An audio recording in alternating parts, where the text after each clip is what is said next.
brothers and sisters, Assalamu alaikum wa rahmatullahi wa barakatuhu. I want to start off my discussion by posing a question to all of you. When you think of threats that Islam as a religion and the Muslim community as a whole faces, what do you think are some of the greatest threats that we face? This is just a question I want you to think to yourself about. And then I want to start off my discussion based upon that. Some of us may have thought about, Islamophobia, that is probably the greatest threat that we will face. Some of us may have thought that, maybe it is a secular liberalism that is challenging the values of Islam. Maybe that's what the biggest threat may be. But when you look at this holistically and you go down deep into the Muslim community, one of the things that I learned from experience and learned from my teachers is that the greatest threat, or rather one of the greatest threats that the Muslim community faces is apathy from our youth, which is a result of cultural irrelevance. Meaning that when you talk about Islamic education and you speak to young children who are Muslim about Islam, how relevant is it to their day-to-day lives? When you think about the challenge that they face, does the Muslim community actually step up to the plate and answer those challenges? Now that is the framework I would like to begin with, and I want to speak about just the first few years when a child comes into the world. A child comes into the world and they know no one except for their parents and their siblings, no one else. And one of the most beautiful moments in every parent's life is when they see their child praying next to them. And this is true that every time a Muslim family has a baby, and that baby doesn't understand what it is doing, but it sees its parents going down into sajda, and it performs sajda with them, we all recognize that that is one of the most beautiful experiences that any parent will ever experience. And they get happy that their child is worshiping Allah subhanahu wa ta'ala. Now, as they get a bit older, they're no longer just following their parents. They get into questioning their parents and learning at Sunday school and things like that. But let us focus on those first few years. Those first few years teach us a very valuable lesson, that if parents were to lead by example, their children will follow. And I believe that is the starting point to my discussion today, that before we get into Islamic education and curriculums and the building of schools and the development of schools, and inshallah Sheikh Abdullah Daris will be expanding on that very eloquently soon, it has to begin with what is happening at home. That are we planting seeds that are ready to prosper, or are we setting ourselves up for failure? If we learn one thing from previous communities and previous generations, is that if we live contradictory lives, that is when people lose faith. So if we tell our young people, don't do this and don't do that, yet we are doing it ourselves, this is a contradictory message. And that's where the first thing we need to do is making sure that the Islam we want to see our children practice, we are actually practicing ourselves. There should be no contradiction in our message, and there should be congruency between what we preach and what we actually practice on a day-to-day life. So if we tell our children pray 5 times a day, they should be seeing us pray 5 times a day. If we tell them stay away from alcohol, stay away from drugs, stay away from smoking, and do X, Y, and Z, we should make sure we are doing it ourselves as well. Did you know there are over 200 million orphans worldwide? Every day, 5,760 more children become orphans. Every one of those orphans is born full of potential, but they won't get there without your help. Would you help an orphan reach their dreams? Sponsor an orphan now for only $1 per day. Visit ICNAReliefCanada.ca for details and to donate. ICNA Relief Canada, serving humanity since 1997. Number 2 is that as they get older and we start speaking to them about the values of education, we should make sure that it is completely relevant to the challenges that they face. One of my close friends, Ali Ardekani, a lot of you may know him as Baba Ali, the famous comedian. I was speaking to him what Jummah is like for him. He goes to his local masjid. It was a very small masjid that he used to go to when he first accepted Islam. And he would be very excited that the day of Jummah has come, and all the Muslim community is getting together, and there's going to be a reminder at the Jummah khutbah. But then the Imam starts talking about a random, obscure fiqh issue that is no longer really relevant. So he mentioned specifically as an example in one of the khutbahs what to do if you were to find a dead animal on the street are you allowed to eat its meat or not? Are you allowed to eat the meat of the maita if you were to find it dead? And I thought to myself, subhanAllah, what a disservice that is. So the second step is with the educators in the Muslim community, starting with our khatibs and our imams. Are they trained well enough to relate to the problems that the community actually faces? Or are they stuck in a time hole or in a different part of the world, and those are the issues that they are addressing? And I believe this is something that is very important as well, that even when we look at the educators in the masajid, whether it's our Sunday school teachers, our Islamic studies teachers, or even the imams as a whole, they too need some sort of special training. And this is something that, if we tell our children that learning Islam is a lifelong objective, this is something, again, the Muslim leadership and the Islamic educators need to practice as well. So we're not required to know everything, but we are required to have the mindset that I'm willing to learn and adapt to the challenges that I face to make things relevant. Number 3 is developing communities which are inclusive. And what I mean by inclusion, particularly to our sisters. This past Friday, literally yesterday, I was speaking to a sister who had a complaint that she was at a particular masjid where she could not see the imam, and then halfway through the Jummah khutbah, the sound cut off. So there was no accommodation for the sister to even see the imam, let alone hear the imam. The salah started, and she didn't even know that the salah had started because the sisters were completely isolated. And now when you look at the problems that Muslim women face, let's not talk about what's happening outside in terms of the challenges of hijab and things like that, but let us just talk internally. What type of safe spaces have we provided for women inside of our masajid? Do we treat them as equal citizens, or are they treated as second-class citizens? And these are honest discussions that we need to have in the Muslim community.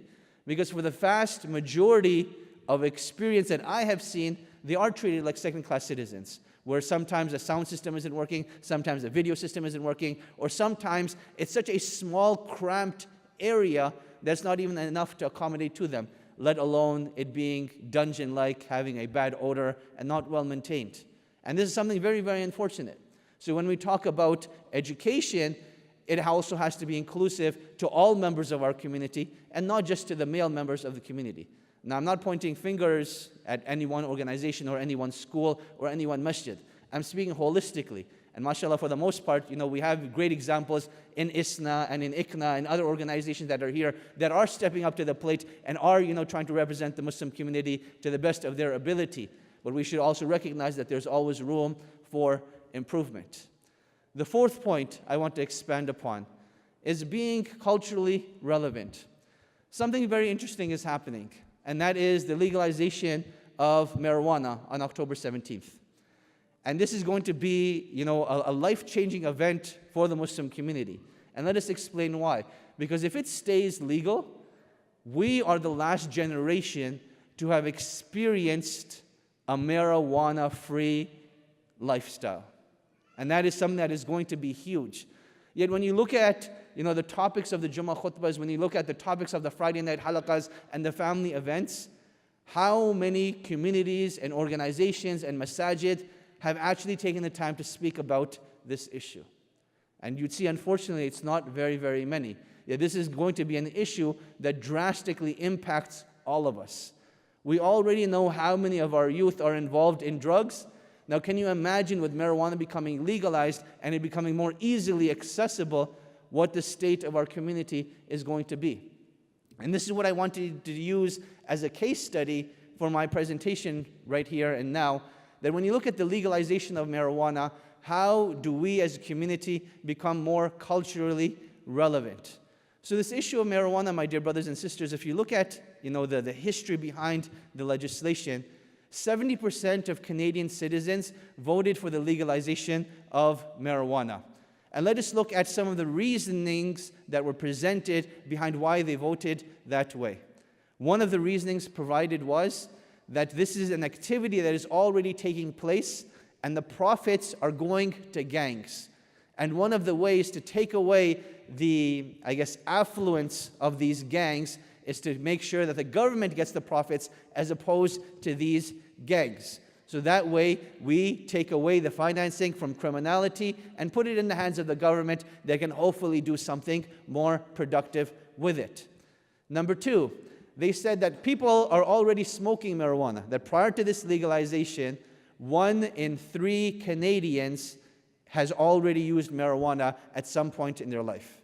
So now, if you want to apply that to the Muslim community, here's something interesting to look at, that if you're 3 people sitting together, 1 to your right, 1 to your left, there's a possibility 1 in 3 of you has used that marijuana already. So they said that, look, there's so much consumption of marijuana already, rather than making sure that, rather than have people using marijuana that is, unmonitored in terms of its quantities, in terms of its quality, why don't we regulate it to make sure that whatever product the community is receiving, then it is something that is actually sustainable and is something that is quote-unquote healthy for them. And that way you can monitor consumption that way. An argument that was also presented goes into other tangents, which deals with the health sector, that there are benefits to it as well, in terms of curing asthma, in terms of the way that it deals with cancer, in ways that it deals with other things. So these are some of the arguments that are presented towards this legalization. But now, what is the impact that it's going to have on the Muslim community? As a Muslim community, we have a general principle in fiqh that states that anything that Allah subhanahu wa ta'ala has made haram, it is not permissible to consume, even for medicinal purposes, with the exception if there's no other alternative found. If there's no other alternative found. This is a general principle you will find in our books of fiqh. But now, is this really relevant to our discussion on marijuana? Let us look at why yes and why no. Marijuana actually comes from a plant known as cannabis sativa. Cannabis sativa has 400 different chemicals, actually more than 400 different chemicals in it. The 2 main chemical components that are relevant to our discussion are THC and CBD. THC and CBD, those are the 2 chemicals that are most relevant to our discussion. THC is relevant because that is the psychoactive component inside of marijuana, meaning that if you were to use it, that is what gives you the high and gives you the buzz.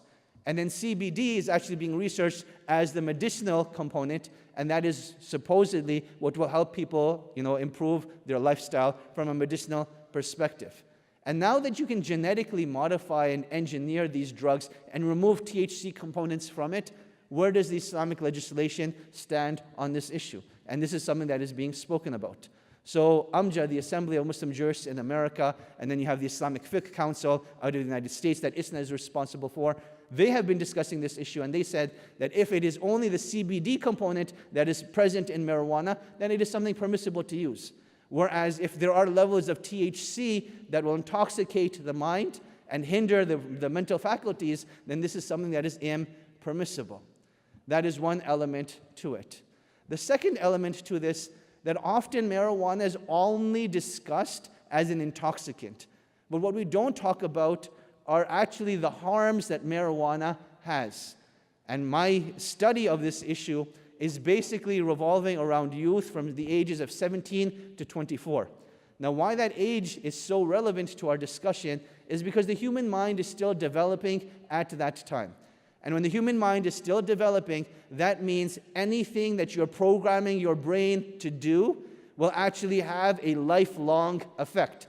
And studies show that even those that gave up marijuana by the age of 27, they had suffered the consequences that would lead to extra anxiety, to depression, possible schizophrenia, and other harms just from a mental health perspective, even after they had given it up by the age of 27. So that is something that is very relevant to our discussion as well, that Islam prohibits anything that will harm the body. So when we look at the issue of marijuana, we also need to discuss the harms that come with it. A third element that I would bring to this, why do people actually use marijuana? Studies show that there are 5 main reasons why people will use marijuana.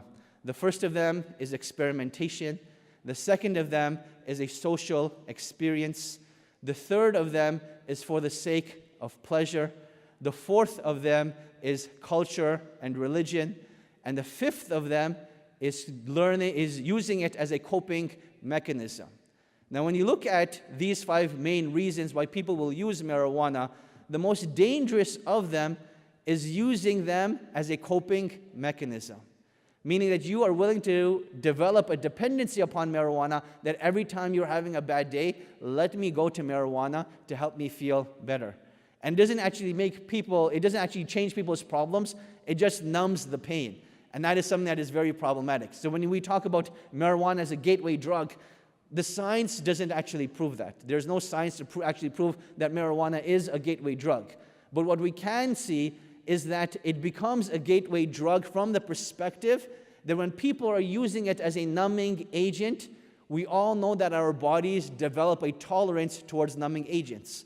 So if you're using Tylenol, if you're using aspirin, a time eventually comes where Tylenol and aspirin will no longer have an impact upon you, and you will need something stronger.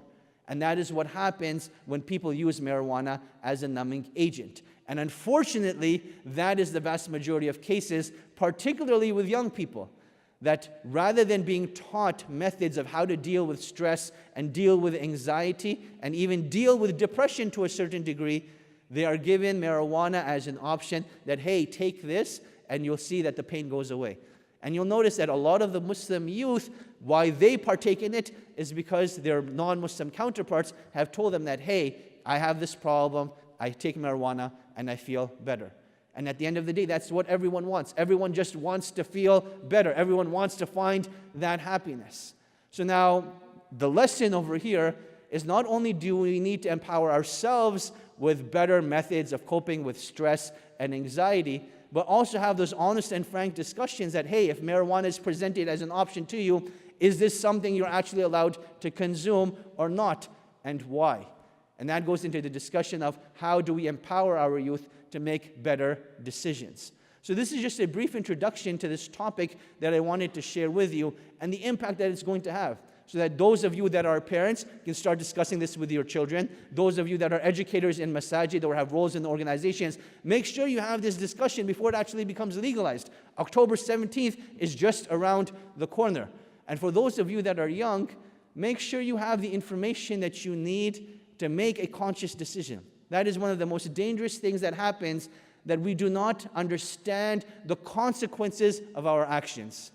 Our value system has not been established enough where we're able to differentiate between right and wrong. And we don't pay enough attention to our moral compass that is inside, that tells us that, hey, if you're about to do something wrong, you start to get nervous, you start to panic, you start to feel anxiety. That is the moral compass that each and every one of us has inside of us when something wrong is about to take place. People should be taught to pay attention to that moral compass. So when we talk about issues of being relevant, I believe this is an ideal case example that marijuana, soon to be legalized, how often is it being discussed? What are the methods that are being taken to be discussed? Is it a holistic approach that encompasses the social, religious, and medical aspect, or are we just isolating it to, hey, drugs are haram, stay away from drugs? That's the end of the discussion.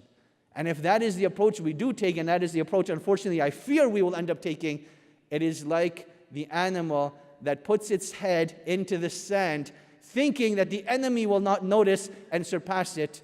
But as soon as the enemy comes, it completely runs this over, and that is the end of that animal. And that is the unfortunate reality.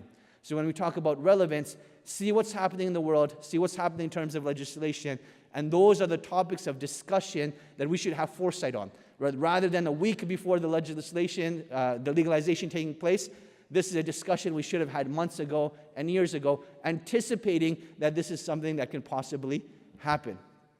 The last point in conclusion I want to leave all of you with, bi'idhnillahi ta'ala, is that there's a beautiful verse in the Quran, and it is strategically placed in Surah Yusuf. When you look at Surah Yusuf, the story of Joseph, what are some of the main lessons that you learn? That there was this young man that was betrayed by his brothers. He's thrown into a well instead of being killed. He's picked up as a slave.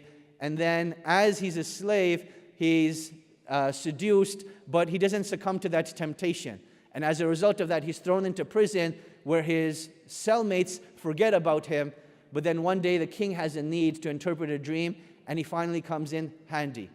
And those brothers that had betrayed him and that father that he loved so dearly, he's now able to reunite with them, and he forgives them, and they're reunited as a family while he is the minister of the land and is in a state of prosperity, having gone through all of this hardship. And in the middle of this surah, Allah subhanahu wa ta'ala, He tells us, وَفَوْقَ كُلِّ ذِي عِلْمٍ عَلِيمٍ, that on top of every knowledgeable person or possessor of knowledge, there is the source of all knowledge, who is Allah subhanahu wa ta'ala. And the reason why I mention this as my concluding point, that often when we talk about education, is Allah subhanahu wa ta'ala actually a part of that equation? And this is something that Allah subhanahu wa ta'ala actually reminds us of at the beginning of the Quran in Surah Al-Baqarah, where Allah subhanahu wa ta'ala, He says, وَاتَّقُوا اللَّهِ يُعَلِّمُكُمُ اللَّهِ, that have taqwa of Allah subhanahu wa ta'ala, be conscious of Allah subhanahu wa ta'ala, and you will actually be taught. Allah subhanahu wa ta'ala will teach you. So the foundation of education is consciousness of Allah subhanahu wa ta'ala, is knowing the relevance that Allah subhanahu wa ta'ala has in our day-to-day lives, in terms of how we understand morality and ethics, how we understand the value of time, how we understand the relationship that we have with our parents, with our neighbors, with our Muslim community, and also with our non-Muslim community. All of that is dictated by what Allah subhanahu wa ta'ala tells us. So Allah subhanahu wa ta'ala has to be an integral part of that equation. This is also relevant because often parents will despair that, am I doing a good enough job to make sure that my children hold on to their Muslim identity? But this is a fear that should inspire us to do more rather than paralyze us. And often what ends up happening is that we do become paralyzed and we're not inspired to do further good. What we need to understand, my dear parents, and I speak to you heart to heart as the father of 3 daughters, that if we do our best in leading by example, if we do our best in trying to educate our children about Islam, if we do our best by providing for them a community that embraces and loves Islam and contributes to society and thrives and prospers, that is the most that Allah subhanahu wa ta'ala requires from you. Allah subhanahu wa ta'ala does not require from you that you can compel your guidance for your children. What do I mean by that exactly? There is a huge wisdom why Allah subhanahu wa ta'ala tells us the story of Nuh alayhi salam. Nuh alayhi salam had a son that was a disbeliever. And Nuh alayhi salam is not only from the prophets of Allah subhanahu wa ta'ala, he is from the ulul azam, the most highly revered level of prophethood, of which there were only 5. And this was a test and a trial that he went through. And sometimes our children will be a test for us. And rather than blaming ourselves, recognize that it is a test after you have done your utmost best to protect and prepare your children, right? So if you have tried your best, put your trust in Allah subhanahu wa ta'ala. Don't let that fear paralyze you. Keep Allah subhanahu wa ta'ala a part of that equation. Keep seeking Allah's help. Keep seeking Allah's guidance. And Allah subhanahu wa ta'ala has never betrayed anyone that sought the help of Allah subhanahu wa ta'ala. So these are just some simple points I wanted to share with you on this topic of Islamic education, on how we can make it relevant, on how we can make it inclusive, and what are some of the challenges that we're facing. And inshallah now Sheikh Abdul Idris will be giving us a more specific example in terms of the establishment of schools and curriculums and the likes thereof. I pray that Allah subhanahu wa ta'ala blesses you and I and this wonderful community, that Allah subhanahu wa ta'ala makes this conference a successful one, and that Allah subhanahu wa ta'ala leaves us inspired to make positive change in our communities. Allahumma ameen. Wa sallallahu wa sallam wa baraka ala nabiyyina Muhammad wa ala alihi wa sahbihi ajma'in. Wassalamu alaikum wa rahmatullahi wa barakatuh.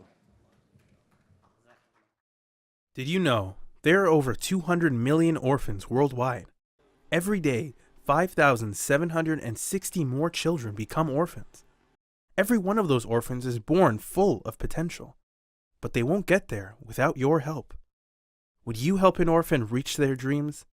Sponsor an orphan now for only $1 per day. Visit ICNAReliefCanada.ca for details and to donate. ICNA Relief Canada, serving humanity since 1997.